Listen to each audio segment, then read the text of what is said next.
The millionaire's son was blind until the new maid discovered the truth.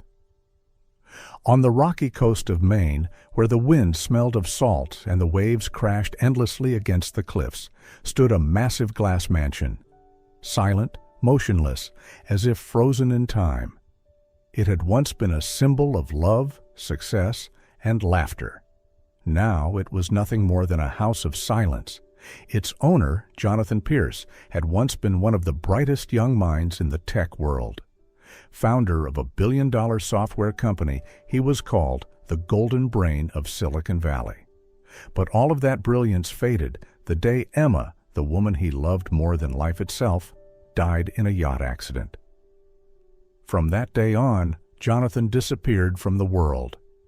He closed his company, ended all communication, left the city, and retreated to this oceanfront mansion, the very place he once promised to build as a house of light. But now that light no longer existed. At first, he tried to hold on to fatherhood. He woke early, made bottles, changed diapers, whispered the same lullabies Emma used to sing. But then the doctors came, and their diagnosis shattered everything. Ryder was born blind. His eyes don't respond to light, they said. It's irreversible. Jonathan sat for hours beside the crib, watching his baby lie still, eyes open, yet seeing nothing. He called his name, shook a rattle, played music, but Ryder never turned his head, never smiled. The nursery, once full of color, now felt meaningless. He blamed himself for the accident, for fate, for surviving when Emma hadn't. Each night, when he carried Ryder to bed, he whispered quietly, "You're all I have left, but even you can't see me." The mansion became a tomb. The staff moved quietly, their footsteps echoing on the marble floors.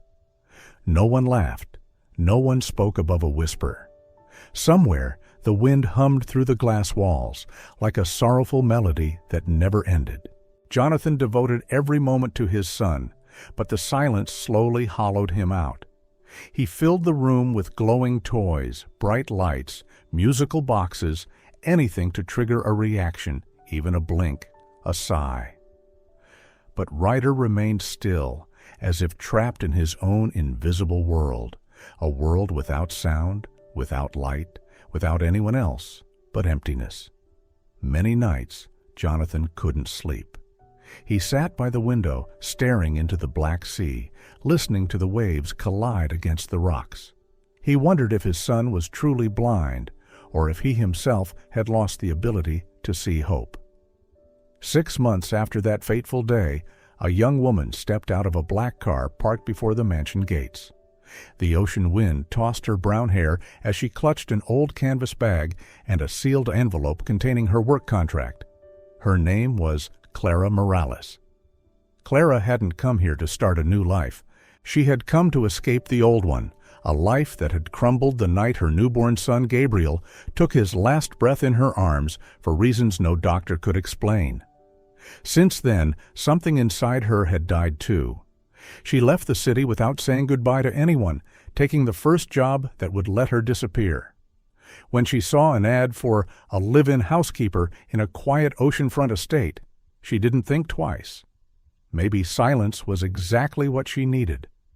The butler opened the gates without a smile or a word. Inside, a stone path led to a massive white mansion overlooking the restless sea. As the doors opened, silence greeted her like a wall. No voices, no footsteps, only the sound of wind brushing against glass. The butler showed her from room to room. Everything shone. Polished, perfect, untouched. The house felt alive, yet completely empty. On the walls hung photographs, a smiling woman, a newborn in her arms. Clara's chest tightened as she looked at them. "Mr. Pierce likes everything on schedule and dislikes noise," the butler said flatly. "Do your duties, nothing more." Clara nodded. She was used to cold houses and distant employers. But there was something different here, a stillness too deep, as if the walls themselves were keeping a secret. That afternoon, while tidying the living room, she noticed a few toys scattered across the rug. A small red ball, a teddy bear, a few blue blocks. She bent down to collect them, placing them neatly into a wicker basket. When she straightened up, she realized she wasn't alone. A child sat quietly on the carpet. He was tiny, pale, and motionless, his wide eyes blank and unfocused. In one hand, he held a small toy car. He didn't move, didn't look at her, didn't even seem aware that someone else was in the room. Clara froze. She had worked with children before, even sick ones, but she had never seen eyes like that. It wasn't the emptiness of blindness, it was the emptiness of a soul lost somewhere far away. The butler passed by, noticed her gaze, and said curtly, "That's Ryder, Mr. Pierce's son. He's blind. Don't try to talk to him or play with him. He doesn't respond." Clara nodded, but her eyes didn't leave the boy. When the man walked away, she knelt down slightly, lowering herself closer. Ryder remained still, staring at nothing, and in that moment, Clara felt her heart twist. Not out of pity, but from a pain she thought she had buried long ago. The way Ryder stared into emptiness was the same way her own baby had looked at her before his tiny chest went still. That night, lying in the small servant's room, Clara stared at the ceiling. The sound of crashing waves mixed with the whistling wind outside. She closed her eyes, trying to forget the boy's face. But the harder she tried, the clearer he appeared. "I came here to work, not to remember," she whispered. Yet deep inside her, something had begun to stir, a fragile thread connecting two hearts that had both known loss. The next day, assigned to light care for Ryder, Clara was told not to touch him, only to tidy the room, change towels, and keep the area clean. But inside her, something stirred. A strange silence was calling her closer. That morning, as soft sunlight spilled through the glass windows, she saw Ryder lying on the rug in the nursery. He lay still, his tiny hands resting at his sides, his eyes wide open, staring at the ceiling. The light touched his pupils, but there was no reaction. He looked like a wax doll trapped in stillness. Clara knelt beside him. "Hello, sweetheart," she whispered, not expecting an answer. Of course, there was none. Yet she stayed there for a while, just watching. In those blank eyes, she didn't see darkness. She saw weariness, as if the child had already given up on the world before he ever knew it. That afternoon, when the butler instructed her to prepare Ryder's bath, Clara followed the directions carefully. A small round basin sat on a long glass table, steam rising from the warm water. The faint scent of baby soap filled the air. She didn't think much, just did her job. Ryder was brought in, quiet as always, no crying, no reaction. When she gently lowered him into the water, his tiny body barely moved. She took the soft sponge, soaked it, and wiped his arms and chest slowly, tenderly, as if afraid to break him. Then, in one fleeting moment, when she lifted the sponge to his forehead, a few bubbles slid down and touched the corner of his eye. He blinked. Clara froze. She held her breath, thinking she had imagined it. She tried again, dipped the sponge, wiped gently once more. The foam rolled down, and Ryder blinked again. This time she was certain. Those eyes weren't empty. They were responding. "You can feel it, can't you?" she whispered, her hand trembling. No answer came, but she could hear the pounding of her own heartbeat, echoing in the silence. When the bath ended, she wrapped him in a white towel, drying each tiny finger carefully. He remained silent, but his face looked different, not entirely vacant anymore. Something subtle had shifted. It was faint, but real. That night, Clara couldn't sleep. She replayed every second of the bath in her mind. It felt too real to be coincidence. He blinked. It couldn't have been random. She stared at the ceiling, moonlight spilling through the curtains. In the darkness, a small spark of hope flickered inside her, a feeling she hadn't known since the night her baby took his last breath. The next morning, Clara entered the bathing room with her heart caught between hope and fear. A part of her wanted to believe that what she saw yesterday was real, but another part dreaded that if nothing happened today, that fragile hope would disappear like foam on the water. She prepared everything just as before: warm water, soap, a soft towel, a small sponge. No one in the house paid attention. They saw Ryder's bath as nothing more than a daily routine, a meaningless task. But for Clara, today was different. When she carried Ryder to the table, he was as quiet as always. Morning light poured through the glass, reflecting off his pale skin. Clara gently lowered him into the water. The warmth spread, and a thin layer of bubbles formed around his shoulders and arms. She washed him carefully, slowly, like before. Nothing happened. No reaction. For a brief moment, disappointment filled her chest. Maybe yesterday had been an illusion. Maybe she was just a desperate woman, seeing what she wanted to see. Then, as she dipped the sponge again, squeezed it, and wiped his forehead once more, a droplet of foam slid down near Ryder's eye. He blinked. Clara froze, her hand trembling. She tried again, this time wiping along the other side of his brow. A bit of foam slipped down his cheek, touching his skin. And then a small sound came out. Mo. Clara held her breath. Every part of her went still. She looked down at him, lips parted, heart racing. He said it again, slower this time, hesitant but clear enough. Mo, Mommy. The sponge fell from her hand and hit the water with a soft plop that echoed in the quiet room. She couldn't believe it, but she had heard it. The boy, the one everyone said couldn't feel, couldn't see, couldn't speak, had just said, Mommy. Tears burned in her eyes. She sank down, speechless, watching Ryder with trembling breath.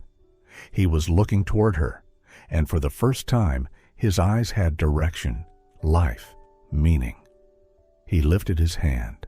A tiny, wet, trembling hand reached toward her. His fingers brushed against her cheek, only for a moment, but it stopped her heart. She wanted to cry out, to call someone to see, but she couldn't. No one would believe her. They would say she imagined it. So she just stayed there, letting him touch her face, watching as his small eyes followed her hand when she moved it left, then right. And Ryder followed, not out of reflex, but out of awareness. Clara smiled through her tears. You can see now, can't you? She whispered. You're looking. When the bath was done, she wrapped Ryder in the white towel as always. But this time, she didn't feel like a maid performing a duty. She felt like she was holding a living miracle. In her arms, the baby breathed softly, peacefully, but every few seconds he stirred, a blink, a breath, a tiny motion. Each one fragile, fleeting, but to Clara, they were proof of life.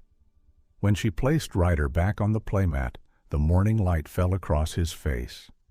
He blinked faintly, then turned his head toward the brightness. Just a small motion, but enough to make Clara believe that miracles didn't only happen once. She knelt beside him, whispering, her voice trembling. We'll find the light, Ryder. I promise. From that day on, Clara was no longer at peace. Every move she made, preparing bottles, folding towels, tidying rooms, was haunted by a single thought. What was truly happening to Ryder? The boy couldn't be blind. She knew it. He reacted to light, followed her hands, made sounds, reached for her face. But if that was true, how had no one seen it all this time? The question echoed inside her like the waves pounding the cliffs outside. Over the next few days, Clara continued bathing Ryder as usual. He still blinked, still followed the light, still murmured, Mo, whenever she wiped his face. Every reaction was living proof, but she knew proof alone wasn't enough. One afternoon, while cleaning Ryder's room, she noticed the butler walk in carrying a small bottle of eye drops. He opened it, squeezed 2 drops into each of Ryder's eyes, and left without a word. Clara frowned. She had never been asked to handle that task, nor had anyone mentioned it before. Curious, she approached the silver tray where the bottle rested. The label was faded, scratched, but she could still make out a few words. Optic sensitivity control, 0.2% for light response reduction. Light response reduction. Her stomach tightened. Why would anyone reduce light response in a baby already believed to be blind? She picked up the bottle, turning it carefully. At the bottom, faint letters read, EXP 10-2023. Expired nearly 6 months ago. A chill ran down her spine. She quickly put it back, afraid someone might notice, and stepped away. The rest of that afternoon, her thoughts raced endlessly. That night, after the house fell silent, Clara sat on her narrow bed, phone in hand, and began searching. She typed, Optic sensitivity control infant side effects. The results appeared instantly. It was a rare drug, typically used for patients with extreme light sensitivity, not for infants. The description listed side effects: temporary blurred vision, reduced light perception, delayed pupil response. Her blood froze. She stared at the screen. No, they can't be giving him this, she whispered. She remembered the routine, how everyone treated the drops as nothing, a simple daily step. Maybe they didn't know what it truly did. Or worse, maybe someone had chosen not to care. In the days that followed, Clara began to observe quietly. She tracked the exact time the drops were given, noting every change. The pattern was undeniable. Right after each dose, Ryder grew sluggish, glassy-eyed, unresponsive. But 6 to 8 hours later, as the effects wore off, he began to move again, blink again, react to light again. She recorded every detail in a small notebook hidden beneath her pillow. Each line was a piece of evidence. Clara knew she was crossing into dangerous territory. If she spoke up, no one would believe her. If she stayed silent, she would never forgive herself. That night, she stood by Ryder's crib, watching him sleep. His eyelashes fluttered softly under the dim light. He looked peaceful, just like Gabriel once had. A familiar ache returned. She placed her hand over his tiny palm and whispered, If you can see, if you truly can, I'll prove it, no matter what it takes. Outside, the waves crashed hard against the shore, echoing like the heartbeat of the sea. Clara closed her eyes, tears slipping onto his small hand. And in that fragile, trembling moment, she knew the truth was no longer far away. 3 days after Clara discovered the secret of the eye drops, she still hadn't told anyone. She needed more time to be certain. And a part of her was afraid that if she spoke, no one would believe her, or worse, the truth would be buried forever. That morning, a thin mist hung over the sky. Pale light filtered through the glass windows, spilling softly across the floor. Clara prepared the bath for Ryder, just like every day.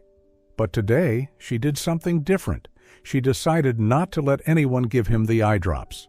She needed to know what would happen without them. The warm water shimmered under the sunlight, tiny reflections dancing across the surface. Clara carried Ryder in her arms and placed him gently into the basin. He didn't cry, but he wasn't lifeless anymore either. His eyes moved faintly, catching the glimmer of light on the water. Clara held her breath and ran the sponge over his forehead. Foam slipped down his cheek. He blinked. This time the reaction was quicker, clearer. She wiped again, closer to his eyes. He blinked once more. And then the sound returned. Mo. Mommy?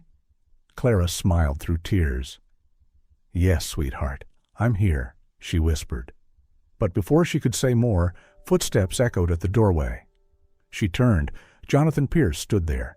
He wore a white shirt, coat draped over his arm, eyes tired but sharp. He had seen everything. His gaze fixed on the scene before him, Clara sitting beside the glass table, his son in a basin of white foam, lifting his head and looking at her. Not staring blankly, but truly seeing. Jonathan stepped forward. "What's happening here?" His voice wasn't raised, but it was heavy with tension. Clara stood quickly. I was just bathing him like always." She didn't finish. Ryder turned toward the voice. His eyes searched. Then he looked directly at Jonathan. Time stopped. Jonathan froze, his breath caught. He bent down slowly, eyes locked on his son. "Ryder," he whispered, voice trembling. The boy blinked, and then smiled. A small, fragile smile, but real. Jonathan clenched his fists, trying to steady himself. His entire world collapsed and rebuilt in the same heartbeat. He knelt beside the table, not caring about his expensive clothes, not caring that he was shaking. He only knew that the child he thought he had lost was looking back at him. You can see me?" he asked, his voice breaking. Ryder didn't answer, but his tiny hand reached out toward Jonathan. A droplet of water slid from his fingertip into his father's palm. Jonathan began to cry. Not loud sobs, but silent tears, the kind that carried months of despair. He lifted the boy carefully, letting Ryder's damp body rest against his chest. Clara stood motionless, throat tightening. The scene, simple yet sacred, felt like it was cleansing all the sorrow she had carried for so long. Jonathan looked up, meeting her gaze through tears. "How long have you known about this?" Clara took a breath. 3 days, she said softly. "And I think the problem isn't his eyes, it's the medicine they've been giving him." Jonathan frowned. "Medicine?" She nodded. "The eye drops. I checked. They're expired, and their purpose is to reduce light response.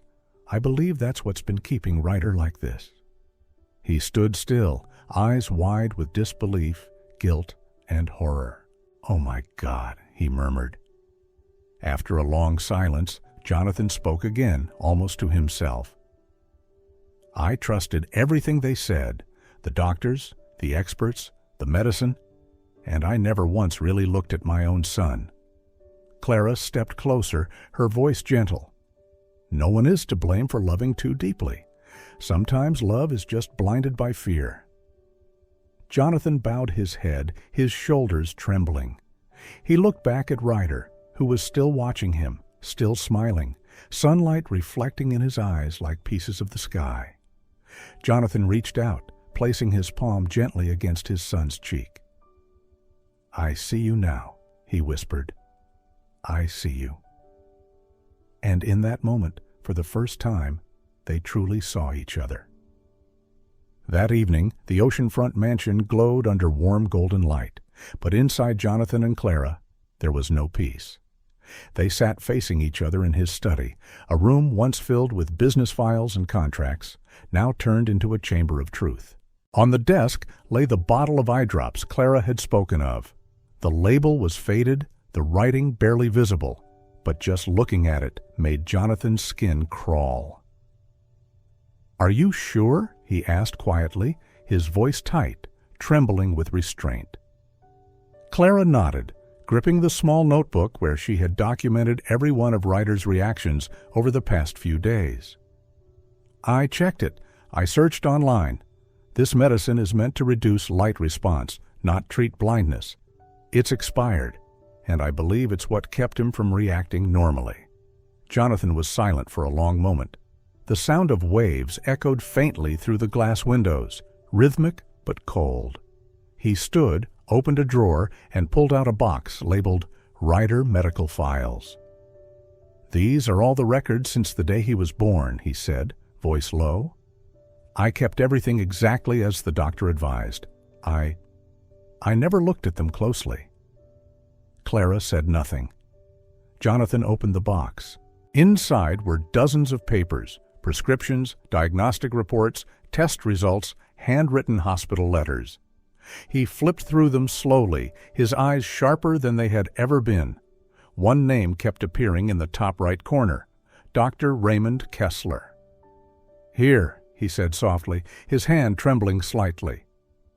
He was the first doctor who examined Ryder. He told me my son had no pupillary reflex, that he would never see. Clara pulled out her phone. "Can you show me his full name?" He nodded, handing her the paper. She typed it into the search bar. After a few seconds, multiple results appeared on the screen. She read aloud, her voice shaking. Dr. Raymond Kessler, medical license revoked last year for conducting unauthorized experimental treatments on infants. The air froze. Jonathan looked up, his eyes wide, blank with disbelief. "You said revoked?" "Yes," Clara whispered. "He was under investigation for prescribing the wrong medication to several babies. Some lost their light reflex temporarily, just like Ryder." Jonathan sank into his chair, both hands gripping his head. His body shook, not from anger, but from guilt. "My God, what have I let them do to my son?" Clara placed her hand on the desk, her tone gentle but firm. "You didn't know. They took advantage of your trust, but now you've seen it yourself. Ryder isn't blind, Mr. Pierce. He's been kept in the dark." A long silence followed. Only the wind and distant waves filled the space between them. Finally, Jonathan looked up, eyes red. "What do we do now?" "First," Clara said, "we stop the medicine, not a single drop more." He nodded. "I promise." Then, as if remembering something, he stood and went to another cabinet, digging through stacks of old papers. "I still have the receipts and the original prescriptions from Kessler's clinic." She joined him, helping to sift through the files. In a worn envelope signed Dr. Kessler, they found the very first prescription, clearly stating the drug, dosage, and a note. "Continue long-term use to maintain stability." Clara's hands clenched. Stability? He was blinding the child? Jonathan looked at her, then at the paper in his hand, his voice cracking. "I trusted him. After my wife died, I couldn't think straight. I just wanted to save my son, and I never questioned anything." She spoke softly. "You've already saved him. You just didn't know it yet." Jonathan lowered his head, hands trembling. Then, barely above a whisper, he said, "No one will ever hurt my son again, not even me." Clara pressed her lips together, eyes filled with quiet strength. "We need to make this truth known, not just for Ryder, but for every child he's ever harmed." Jonathan met her gaze, silent for a long moment. Then he turned toward the window, looking out at the dark, stormy sea. The moonlight fell across his face, no longer the face of a man broken by grief, but of a father reborn in truth. He turned back to her, his voice steady. "Tomorrow, I'll call my lawyer. I want to start an investigation." Clara nodded, her heartbeat quickening. For the first time, she saw no darkness in his eyes, only the light of truth. Outside, the waves struck the cliffs with renewed force, as if echoing his resolve. The storm had passed, but the fight for justice had just begun. The next morning, the first light of dawn filtered through the white curtains of the oceanfront mansion. It had been so long since Jonathan had let sunlight fill his home. Before, he had kept everything closed, the windows, the curtains, even his heart. But today, everything was different. Ryder lay on a soft rug in the living room, his tiny body stirring slightly, his eyes brighter than ever. Clara sat beside him, watching quietly. There were no drops, no medicine, nothing between the child and the real world. Jonathan descended the staircase and stopped at the final step. He didn't speak, he just watched. The morning light shimmered in Ryder's hair like a faint halo. "Look," Clara whispered. "He's following the light." Jonathan stepped closer. In her hands, Clara held a small mirror, angling it to reflect sunlight into a dancing beam on the floor. Ryder's eyes moved with it, little by little, slow but clear. The boy saw. Jonathan's breath hitched, his heart pounding. He knelt beside his son and leaned in, whispering, "Ryder, can you see that? That's the light, son." The boy didn't answer, but he smiled. A real smile, warm and full, no longer random or empty. Clara's eyes filled with tears. She handed Ryder a red toy block. He stared at it for a moment, then reached out and touched it. That simple touch made both adults hold their breath. "He's learning to see," Clara whispered. "No," Jonathan said softly, his voice breaking into warmth.